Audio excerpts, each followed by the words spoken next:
नमस्कार, केवी न्यूज़ देख रहे हैं आप। केवी न्यूज़ खबर आपकी में आपका स्वागत है। उत्तराखंड की लोकसभा की 5 सीटों में चुनाव हो चुका है और सभी प्रत्याशियों का जो भविष्य है वो ईवीएम में कैद हो चुका है। अब ये ईवीएम जो इलेक्ट्रॉनिक वोटिंग मशीन है ये खुलेंगी 4 जून को। तो 4 जून को ही मालूम चलेगा कि किस सीट पर कौन जीत रहा है और किस सीट पर किसके साथ क्या कुछ होने वाला है। लेकिन फिर भी चर्चाएं जोरों पर है और इस बार का चुनाव कुछ खास था। खास तौर पे अगर हम पौड़ी गढ़वाल संसदीय सीट की बात करें, टिहरी और हरिद्वार की जो सीटें हैं इनको लेकर बहुत तरह की मतलब कयासबाजी लग रही है। बहुत तरह के आंकड़े आ रहे हैं। अब हरिद्वार की सीट को लेकर ही कहा जा रहा है कि हरीश रावत तो दावा कर रहे हैं कि हम जीतेंगे और वहाँ पर त्रिवेंद्र सिंह रावत और वीरेंद्र रावत के अलावा एक उमेश शर्मा भी हैं जो मजबूत दावेदार माने जा रहे हैं। तो बहुत सारी खबरें हरिद्वार की और हरिद्वार को लेकर कोई बहुत स्पष्ट जानकारी नहीं है। मतलब हरिद्वार एक ऐसी सीट है जिसको कांग्रेस भी अपना दावा ठोक रही है और बीजेपी भी उसमें अपना दावा ठोक रही है।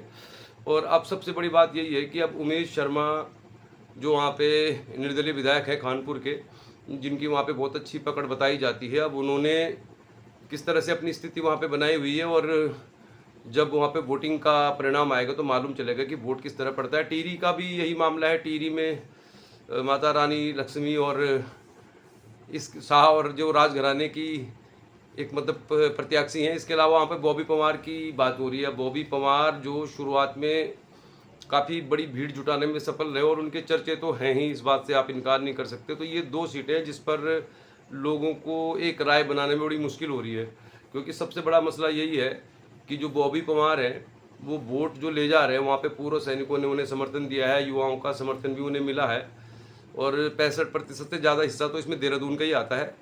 लेकिन अब बॉबी पवार की जो क्लोजिंग रैली थी वो भी अच्छी थी।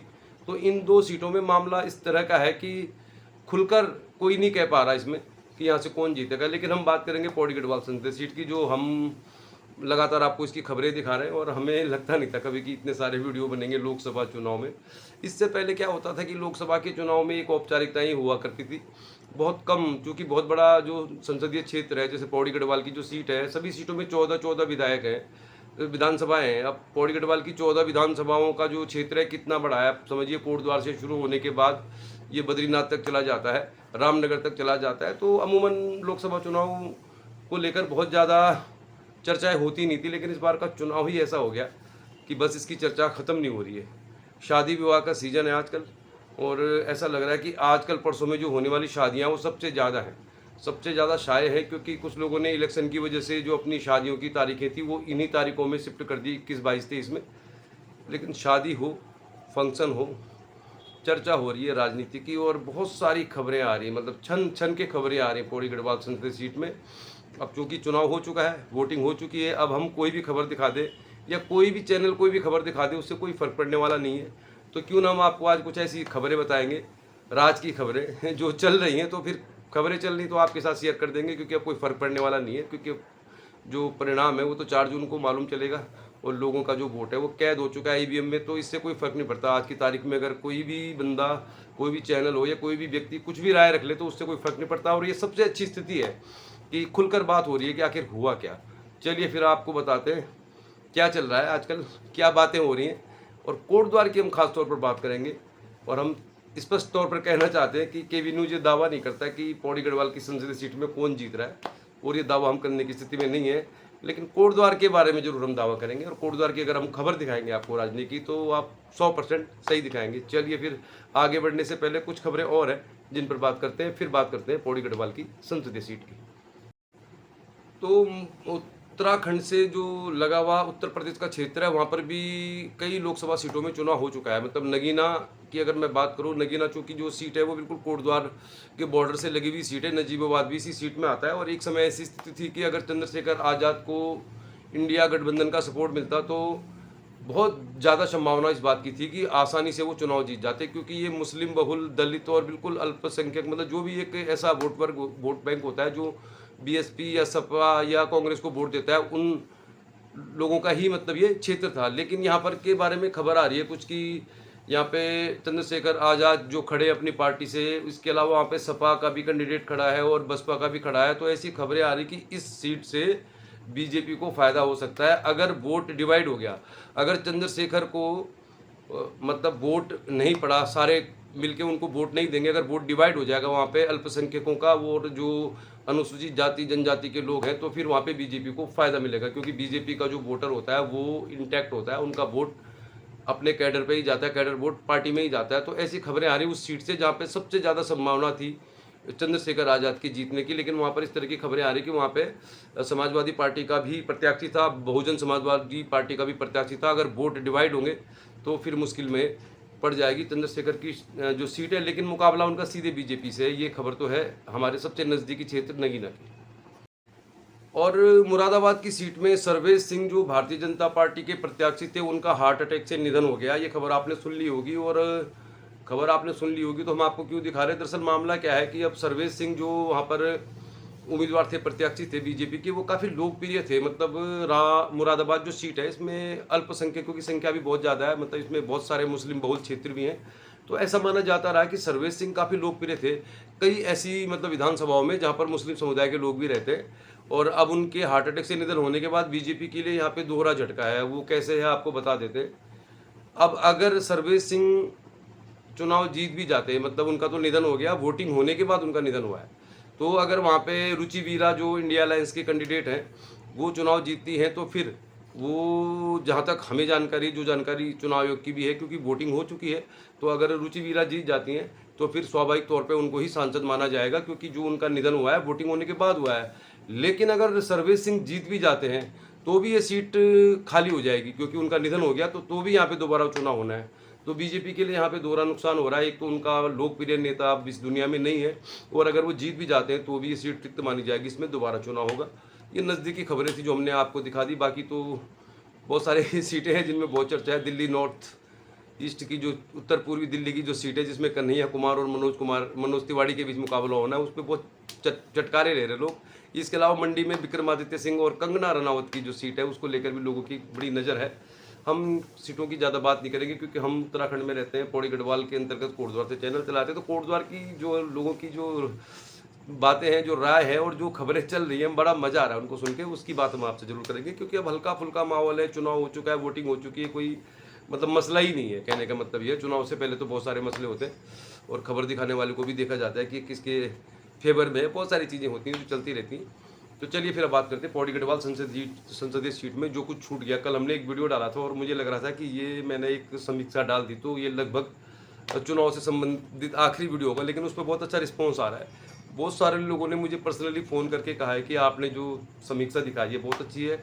मैं उन सभी लोगों का बहुत बहुत धन्यवाद करना चाहता हूँ। कमेंट्स में भी क्या होता है कि बहुत सारे कमेंट्स आते हैं, बहुत ज़्यादा हम पढ़ नहीं पाते, लेकिन हम ये मानते हैं कि अगर आप हमारा चैनल देख रहे हैं, चाहे आप किसी भी पार्टी के समर्थक हैं, तो हमारे लिए बहुत बड़ी बात है, किसी भी यूट्यूबर के लिए। चलिए फिर बात करते हैं अजब गजब बातें जो आजकल चल रही है।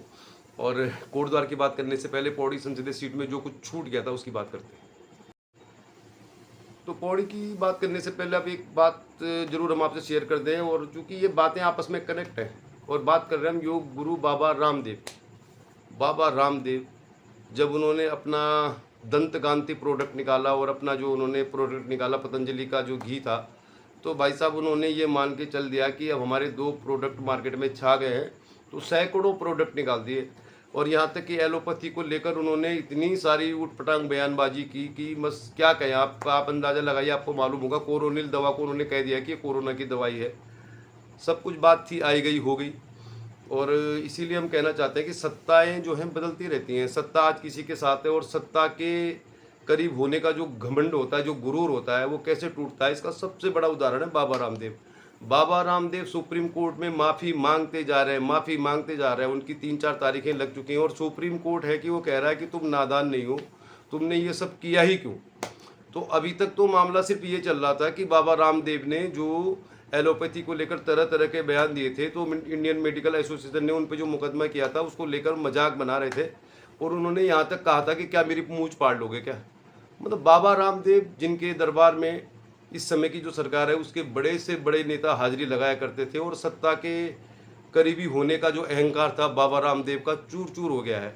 और बाबा रामदेव के इस मतलब जो उनकी हालत है उसको लेकर उन तमाम लोगों को भी एक राय वो लेनी चाहिए, मतलब सीख लेनी चाहिए, जो सत्ता के घमंड में अनाप शनाप बयानबाजी करते हैं, किसी के लिए कुछ भी कह देते हैं, किसी को कुछ नहीं समझते, चाहे उनकी हैसियत सत्ता की पार्टी में कुछ है कि नहीं। बाबा रामदेव की स्थिति ऐसी हो गई कि सुप्रीम कोर्ट में हर तारीख में माफ़ी मांगने में लगे हुए, माफ़ी मांगने में लगे हुए, और सुप्रीम कोर्ट है कि उनको माफ़ी देने को तैयार नहीं है, फिर दोबारा तारीख लग जा रही है। और बाबा रामदेव को लेकर एक और खबर अब आई है। बाबा रामदेव जो योग शिविर चलाते हैं, कोटद्वार में भी बहुत सारी यहाँ पे मतलब लोग हैं, बहुत सारी महिलाएं खास तौर पर जो पतंजलि के योग को लेकर मतलब दिखा कुछ ना कुछ उनका प्रदर्शन चलता ही रहता है। तो अब सुप्रीम कोर्ट ने कहा है कि बाबा रामदेव योग के शिविर चलाने के नाम पर जो चंदा लेते हैं लोगों से, उस पर उनको टैक्स देना पड़ेगा। और ये टैक्स 1-2 लाख 10-20 लाख का नहीं है, करोड़ों का है। तो बाबा रामदेव की स्थिति देखकर राजनीति देखकर उन लोगों को एक सीख लेनी चाहिए।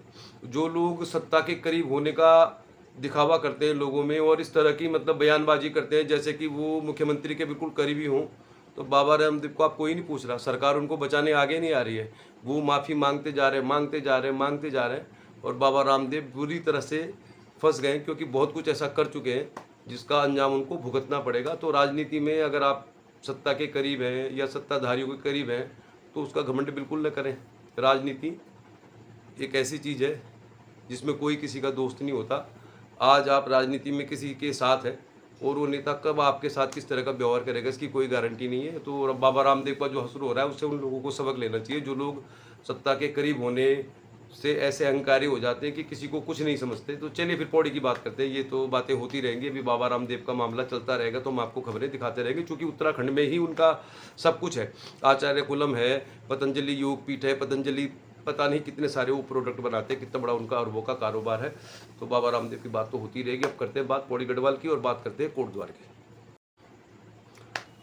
अब पौड़ी गढ़वाल की संसदीय सीट की अगर आपको सही जानकारी चाहिए तो वो जानकारी आपको सिर्फ और सिर्फ भारतीय जनता पार्टी के लोग दे सकते हैं। भारतीय जनता पार्टी एक ऐसी पार्टी है कि अगर आप भारतीय जनता पार्टी के समर्थक नहीं है माना, और चुनाव से पहले अगर आप उनको मिलेंगे ना तो फिर आपके होश उड़ जाएंगे। वो इस तरह से अपनी पार्टी के जीत के दावे और अपनी पार्टी की तारीफें करते हैं कि सामने वाला व्यक्ति अगर बीजेपी का सपोर्टर नहीं है तो उसका जो है ना सर चकरा जाता है। ऐसी ऐसी बातें सुनने को मिलती हैं। फॉर एग्जांपल आप ये लेके चलिए कि जब अनिल बलूनी ने कोटद्वार में रोड शो किया तो बीजेपी के जो समर्थक थे, जैसा मैं बार बार कहता हूँ, 8 लाख 5 लाख का उन्होंने 5 लाख से ज़्यादा मतों से 5 की 5 सीट जीतेंगे, इस तरह का उन्होंने एक परसेप्शन फैलाया अपने कार्यकर्ताओं के जरिए और लोगों को भ्रमित करने की स्थिति है। मतलब अच्छा भी है, पार्टी की रणनीति कह सकते हैं आप इसे। तो चुनाव से पहले जो कह रहे थे 8 लाख 5 लाख, और उसके बाद उसके बाद जो बीजेपी के समर्थक थे वो कहने लगे कि गणेश गोदियाल जीत भी जाएगा तो क्या बनेगा, अनिल बलूनी अगर जीतेंगे तो वो केंद्र में मंत्री बनेंगे। मतलब भारतीय जनता पार्टी के लोग ही आपको बता सकते हैं चुनाव के बाद कि उत्तराखंड की पौड़ी गढ़वाल संसदीय सीट में क्या हो रहा है। इसलिए अगर आप वास्तविक स्थिति जानना चाहते हैं और आपके आसपास कोई ऐसा व्यक्ति है जो मतलब संगठन से जुड़ा हुआ है या भारतीय जनता पार्टी के अंदर उसकी पकड़ है, पहुंच है, थोड़ा वो जानकार है, तो वही आपको सबसे अच्छी जानकारी दे सकता है, बजाय हमारे जैसे कोई चैनल है या कोई भी चैनल है। बस आपने क्या करना है ये मैं आपको बता देता हूँ। बहुत साधारण सा तरीका है कि आपको अगर वास्तव में सही जानकारी चाहिए तो आप कहीं भी रहते हैं उत्तराखंड में या पौड़ी गढ़वाल की संसदीय सीट में आप कहीं भी रहते हैं तो आप किसी ऐसे व्यक्ति से मिलिए जो भारतीय जनता पार्टी का बहुत अच्छा मतलब वर्कर हो और एक पुराना वर्कर हो जो जानकारी रखता हो। तो बस आप उससे थोड़ा सा ये कह दीजिए कि आएगा तो मोदी ही, प्रधानमंत्री तो मोदी जी ही बनेंगे, लेकिन पौड़ी में थोड़ा ऐसा लग रहा है कि मामला फंसा हुआ है। तो फिर आपको सही जानकारी मिल जाएगी, क्योंकि हम तो यही कहेंगे राजनीति संभावनाओं का खेल है। और जो बात मैं आपको कह रहा हूँ कि यही चल रहा है सिलसिलेवार तरीके से। 14 विधानसभाएँ हैं, हम लोग तो कोटद्वार में रहते हैं जो स्टार्टिंग है, इसके बाद 13 जो विधानसभाएँ बहुत दूर दूर है। तो हम आज भी यही कह रहे हैं जो हमने डे 1 में कहा था कि मुकाबला हो सकता है, मुकाबला सीट फंस सकती है। आज भी हम दावा नहीं कर रहे कि गणेश गोदियाल जीतेंगे या अनिल बलूनी जीतेंगे, लेकिन कौन जीतेगा इसकी जानकारी आपको सिर्फ बीजेपी के लोग ही दे सकते हैं। क्योंकि अब क्या चल रहा है मैं आपको बता दूं, आज मेरी बहुत सारे लोगों से बातचीत हुई तो एक सबसे ताज़ा जो बात थी, 2 बातें आज मुझसे लोगों ने कही, जाहिर तौर पर उन लोगों ने कही जो सरकार के ही समर्थक है। तो पहली बात तो ये चल रही है 2-3 दिन से कि हाँ आएंगे तो मोदी जी ही। मतलब अब कोटद्वार पौड़ी गढ़वाल की संसदीय सीट में अनिल बलूनी की बात नहीं कर रहे हैं लोग, मतलब वो लोग नहीं कर रहे जो बलूनी जी के समर्थक है, भारतीय जनता पार्टी से जुड़े हुए। हालांकि वो नहीं कह रहे किसी भी तरह से कि बलूनी जी मतलब चुनाव नहीं जीत रहे, और वो ये कह रहे हैं कि आएंगे तो मोदी जी ही, मतलब आएगा तो मोदी ही। अब ये चल रहा है भाई पौड़ी गढ़वाल की संसदीय सीट में कौन जीतेगा, इसको लेकर बीजेपी खुल के कहने की स्थिति में आज की तारीख में नहीं है। अब उन्होंने कहाँ से फीडबैक लिया, कहाँ से उनको जानकारी मिली, हम भी नहीं कह सकते। हम तो आज भी दावा नहीं कर रहे, लेकिन ताज़ा ये ब्रेकिंग न्यूज़ भी कह सकते हैं आप इसे। सबसे ताज़ा अपडेट यही है कि पहला अपडेट तो यही है 1-2 दिन से जो चल रहा है कि आएगा तो मोदी, मतलब प्रधानमंत्री तो मोदी बनेंगे, सरकार बीजेपी की बनेगी। इस तरह की खबरें आपको सुनाई देंगी और बहुत सारे लोग कह रहे होंगे, चाहे आप जाके देख लें। तो बीजेपी का एक बहुत खास तरीका होता है चुनाव लड़ते समय, तो वो कुछ भी मानने को तैयार नहीं होते। 8 लाख से जीतेंगे, 5 लाख से जीतेंगे, लास्ट में वो कहते हैं 1 लाख से तो हम जीतेंगे ही जीतेंगे और हम ही जीतेंगे। और इस समय जो वो कह रहे हैं कि वो कह रहे हैं आएंगे तो मोदी ही, क्योंकि मुझे लग रहा है उन्होंने पूरे देश की जिम्मेदारी ले ली है पौड़ी गढ़वाल संसदीय सीट को छोड़कर कि आएंगे तो मोदी जी। अब किसकी सरकार बनेगी, क्या बनेगी, 4 जून को मालूम चलेगा। तो फिलहाल लेटेस्ट जो ट्रेंड है इस समय यही है कि तो आएगा तो मोदी ही। मतलब ये वाली बात नहीं हो रही कि गोदियाल जीत रहे या बलूनी जीत रहे, इसको लेकर अब लोग बात नहीं कर रहे हैं। वो लोग खास तौर पर बात नहीं कर रहे जो दावे करते थे 8 लाख 5 लाख। तो ये तो लेटेस्ट है। और उसके बाद दूसरी बात, आपको इंटरेस्टिंग बात मैं आपको एक और बता देता हूँ, फिर हम बात करेंगे कोटद्वार की। और फिर हम आप रात के 9 बजे की खबर है, हमने भी कहीं जाना है तो खबर को ख़त्म करेंगे, क्योंकि चुनाव की खबरें आप देखना चाह रहे हैं। अब सबसे ताज़ा जो बात हो रही है बिहाइंड द कैमरा, मतलब गली मोहल्ले की बात बता रहा हूँ अपने आसपास की। तो आज मुझे एक सज्जन मिले जो पेशे से अध्यापक है और मूल रूप से वो भारतीय जनता पार्टी के ही समर्थक है, नाम मैं उनका लूँगा नहीं। तो वो ये कहने लगे यार कि गोदियाल, पहले उन्होंने मुझसे कहा कि 2 सीट तो गई, मतलब दूसरी सीट का तो मैंने उन्हें पूछ भी नहीं पाया, मैं बहुत जल्दीबाजी में मिले। लेकिन चूंकि जानकार हैं, पेशे से अध्यापक हैं, पढ़े लिखे व्यक्ति हैं, तो उनसे कोई बात सुनना मतलब ये मान के चलिए कि थोड़ा ऑथेंटिक ही बात करते हों। तो कहने लगे यार कि कांग्रेस को 2027 के लिए ना गणेश गोदियाल को मुख्यमंत्री घोषित कर देना चाहिए। तो मतलब ये ऐसी खबर है, मुझे ये 10 लोगों ने लगभग कही है अभी तक, ज़्यादा लोगों ने नहीं, कि हरीश रावत, गणेश गोदियाल, मतलब एक अलग तरह का रहस्यमयी जो हिसाब किताब है वो चल रहा है पौड़ी गढ़वाल संसदीय सीट में। और ये बात मुझे 10-12 लोग कह चुके हैं कि गणेश गोदियाल 2027 में उत्तराखंड के मुख्यमंत्री बन सकते हैं। और मतलब ये एक ऐसी बात है जिसको कोई कांग्रेस पार्टी का वर्कर नहीं कह रहा है, मतलब किसी कांग्रेस ने तो मुझे ये सब कुछ नहीं कहा, लेकिन मुझे बहुत सारे लोग जो बीजेपी के कैडर वोटर ही माने जाते हैं, जो हमें जानकारी है, तो उनका ये कहना है। तो ये एक बात तो यही है कि आएगा तो मोदी ही। तो पौड़ी गढ़वाल की संसदीय सीट में क्या वाकई बीजेपी को लगता है कि मामला बिल्कुल फंसा हुआ है? मतलब उनकी बात से तो लग रहा है, हम तो नहीं दावा कर रहे। और दूसरी बात यह है कि 2027 में गणेश गोदियाल को मुख्यमंत्री बनना चाहिए। और हरीश रावत को लेकर उन्होंने कहा कि हरीश रावत की जरूरत नहीं है उत्तराखंड के लोगों को या कांग्रेस को, उनको अब मतलब रिटायर कर देना चाहिए। तो भैया ये खबरें चल रही है। चलिए फिर खबरें बहुत सारी है बिहाइंड द कैमरा। अब ये तो वही वाली बात होगी, राहत इंदौरी का जो शेर है, मुझ में क्या राज है बतला दूं क्या, अरसे से बंद हूँ खुल जाऊँ क्या। तो एक और बात आपके साथ शेयर करते हैं कोटद्वार की। और कोटद्वार को लेकर हम आपको निश्चित तौर पर कह सकते हैं कि कोटद्वार में लीड बीजेपी को ही मिलेगी। इसकी संभावना 95% है। 95% संभावना है कि बीजेपी को ही लीड मिलेगी, चाहे वो 1000 की हो या 5000 की हो या 10,000 की हो। उसका कारण क्या है, क्यों कोटद्वार में भारतीय जनता पार्टी को लीड मिलेगी, इसकी हम जरूर चर्चा करेंगे। मुझसे बहुत सारे लोगों ने कमेंट में पूछा है कि आप कोटद्वार की खबर तो दिखा नहीं रहो, तो कोटद्वार की खबर हम आपको बिल्कुल बिंदास दिखाएंगे। चलिए फिर अब बात करते हैं कोटद्वार के लोगों की राजनीतिक मिजाज की। क्यों मतलब ऐसा है कि कोटद्वार में बीजेपी को ही लीड मिलेगी, चाहे कुछ भी हो जाए, चाहे सुरेंद्र सिंह नेगी ने कितना जोर लगाया हो, चाहे गोदियाल यहाँ 2 बार आ चुके हो, उसका आपको कारण बता देते हैं और फिर इसी के साथ खत्म भी करेंगे क्या है खबर कोटद्वार की। तो आप लोगों ने भी ये देखा होगा कि जो अनिल बलूनी बीजेपी के प्रत्याशी थे, उन्होंने ज़्यादातर समय चमोली या उन 12 विधानसभाओं में ही गुजारा जो पर्वतीय क्षेत्रों की पड़ती है। कोटद्वार में रोड शो करने के बाद वो कोटद्वार में आए भी नहीं, और सिर्फ उसी दिन आए जब गृह मंत्री अमित शाह की रैली हुई। तो क्यों ऐसा क्यों है, इतने कॉन्फिडेंट क्यों है, जबकि 1,19,000 वोटों की विधानसभा है। तो आपको मैं बताना चाहूँगा कि कोटद्वार की स्थिति क्या है। कोटद्वार में 2 तरह के लोग हैं।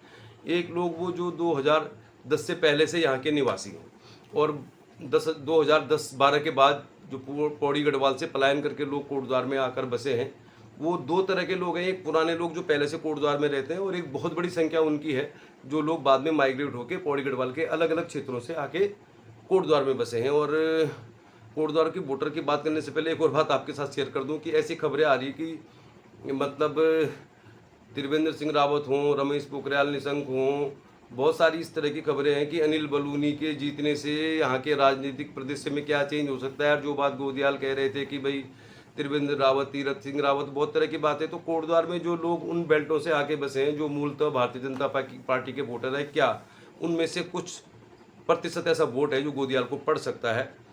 उसके लिए बहुत सारे कारक जिम्मेदार हैं। कोटद्वार के लोगों में बीजेपी के प्रति ही मतलब रुझान क्यों है, बीजेपी यहाँ से लीड क्यों लेगी, जिसको हम पुख्ता तौर पर कह सकते हैं, क्योंकि हम कोटद्वार रहते हैं, कोटद्वार की राजनीति को समझते हैं।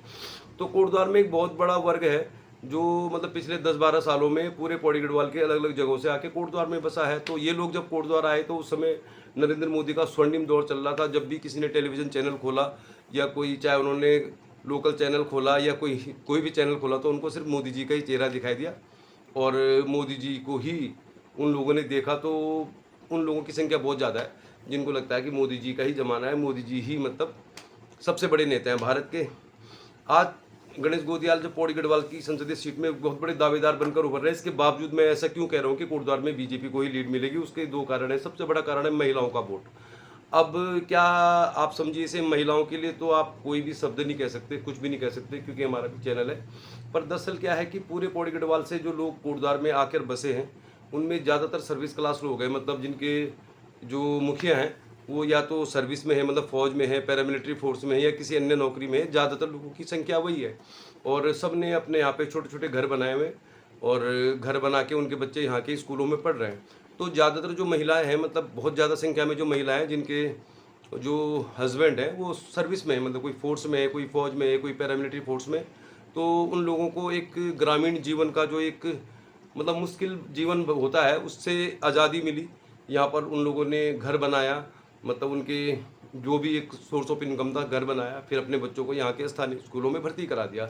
और थोड़ा उनके पास फुर्सत का पल होता है और इस फुर्सत के पल में महिलाओं के लिए कम से कम इस बेल्ट में मैं बात करूँगा, अगर मोटा ढाक की जो बेल्ट है जहाँ पर हम रहते हैं, तो बहुत सारे कार्यक्रम होते हैं। महिला कीर्तन मंडलियाँ हैं और महिलाओं के बहुत सारे कार्यक्रम होते रहते हैं। तो ज़्यादातर जो कार्यक्रम होते हैं उसको सरकार ही कराती है। मतलब पिछले 2 टर्म से यहाँ पे बीजेपी की सरकार है। तो जो लोग पार्षद बनना चाहते हैं, मेयर बनने की दौड़ में हैं, तो वो लोग महिलाओं के साथ कनेक्ट रहते हैं, महिलाओं के कार्यक्रम होते रहते हैं। मतलब चाहे वो महिला कीर्तन मंडलियों के कार्यक्रम हो, महिला दिवस हो, जैसे राम मंदिर के कार्यक्रम हो, कोई धार्मिक कार्यक्रम हो, तो महिलाएं इनमें बढ़ चढ़कर हिस्सा लेती हैं।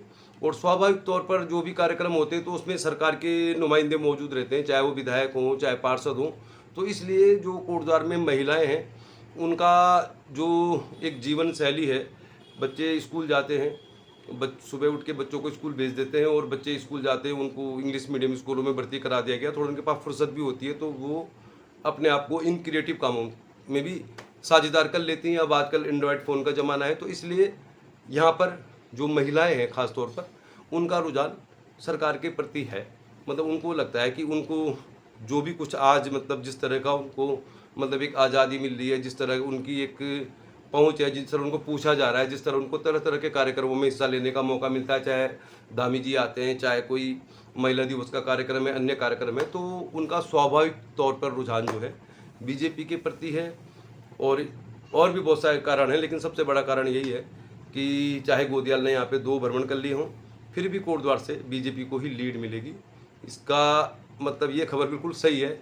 95%, सिर्फ 5% संभावना है कि गोदियाल आगे जाएंगे और जितनी कम लीड होगी वो गोदियाल के लिए मतलब बहुत बढ़िया है। तो कोटद्वार में तो फिलहाल स्थिति ऐसी है कि यहाँ पे रिटायर्ड लोगों की संख्या भी हज़ारों में है, जिनको कोटद्वार में क्या होना चाहिए, क्या लालडांग मोटर मार्ग बनना चाहिए, क्या मेडिकल कॉलेज खुलना चाहिए, क्या कण्वाश्रम का विकास होना चाहिए, क्या कोटद्वार एक बहुत अच्छा शहर बनना चाहिए, इसको लेकर कोटद्वार में जो रिटायर्ड लोग हैं उनकी और महिलाओं की जो है मतलब अवेयरनेस नहीं है। उनके लिए ये जो चल रहा है ये काफ़ी अच्छा है। हो सकता है कि जब ग्रामीण परिवेश से वो लोग आए तो उसके मुकाबले यहाँ की सड़कें उनको ठीक ही लगती होंगी, स्कूल भी अच्छे ही लगते होंगे, उनकी भी स्वीकार्यता है, उनको भी थोड़ा सा मतलब एक स्पेस मिल रहा है।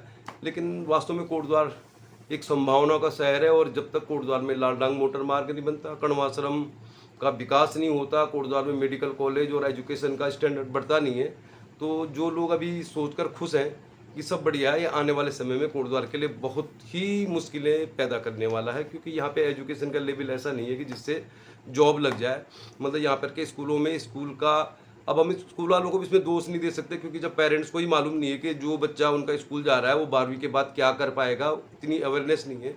इसलिए कोटद्वार में तो फिलहाल ये मान के चलिए आप बीजेपी को लीड मिलेगी। अब जितनी कम लीड मिलेगी उतना ही गोदियाल के लिए अच्छा है, लेकिन फिलहाल चर्चाएं चलती रहेंगी, बहुत सारी बातें चल रही हैं। डे वन ने 20-25 दिन पहले जब हमने शुरू किया था तो हमने यही कहा था, राजनीति संभावनाओं का खेल है, राजनीति में कुछ भी हो सकता है। गणेश गोदियाल ने बहुत मेहनत के साथ, बहुत अच्छी सूझबूझ के साथ अनिल बलूनी को बैक फुट पर ही रखा। शुरुआत में अनिल बलूनी ने बहुत बड़े बड़े शॉट खेलने की कोशिश की, लेकिन वो सारे शॉट बाउंड्री के अंदर ही गिरे। और बाद में अनिल बलूनी की समझ में भी आ गया कि बिना बड़े स्टार प्रचारकों के आए हुए उनका काम होना नहीं है। तो उन्होंने जो स्ट्राइक थी वो योगी जी को दे दी, अमित शाह को दे दी, वीके सिंह को दे दी, मोदी जी को दे दी, और खुद नॉन स्ट्राइक पर ही रहे। तो गोदियाल उन पर हमला करता रहे और लास्ट में उनको एक इमोशनल कार्ड भी खेलना पड़ा कि वो कैंसर से पीड़ित थे। और जिस तरह महेंद्र भट्ट जोशीमठ में रोने लगे, तो आप ये मान के चलिए कि इस चुनाव में एक छोटा सा एक फॉल्ट ये भी दिखाई दे रहा है कि बीजेपी में अनिल बलूनी का जो कद है वो भारी पड़ गया तमाम संगठनों पे और कार्यकर्ताओं पे, क्योंकि बीजेपी के संगठन को ये साबित करना था, हर उम्मीदवार को ये साबित करना था कि वो पार्टी के लिए काम कर रहा है। और क्योंकि अमित शाह जिस तरह के मतलब चाणक्य जो नेता माने जाते हैं, और अनिल बलूनी की जो हैसियत है वो बीजेपी के कार्यकर्ता भली भांति जानते हैं, जिन्होंने मतलब जो दिल्ली से इस लोकसभा सीट में टिकट ले आया, जबकि यहाँ पे कई दावेदार थे, पूर्व मुख्यमंत्री भी दावेदार थे। तो इसलिए बीजेपी की जो संगठन है, बीजेपी के संगठन से जुड़े लोगों पे काम करने से ज़्यादा इस बात का दबाव था कि उनको ये दिखाना भी था कि हम काम कर रहे हैं। और इसी दबाव की वजह से वोटिंग परसेंटेज थोड़ा गिरा, क्योंकि काम उस तरह से हो नहीं पाया स्वाभाविक तौर पर, क्योंकि अनिल बलूनी का जो कद था वो कार्यकर्ताओं के साथ कनेक्ट, मतलब एक जैसे एक होता है ना कि कनेक्टिविटी जो थी वो उतनी बेहतर नहीं थी। चुनाव का परिणाम क्या होगा 4 जून को मालूम चलेगा। कुछ और अपडेट आएगा तो हम आपके साथ जरूर शेयर करेंगे। फिलहाल आज मुझे लग रहा है वीडियो ज़्यादा बड़ा भी हो रहा है। चलिए फिर, बहुत बहुत धन्यवाद चैनल को देखने के लिए, सब्सक्राइब कर दीजिए। कुछ ना कुछ आता रहेगा, राजनीतिक अपडेट आपके साथ शेयर करते रहेंगे। रात 9 तक देख रहे हैं आप। कल मिलेंगे किसी और खबर के साथ। देखते रहिए केबी न्यूज, देखते रहिए केबी न्यूज, खबर आपकी।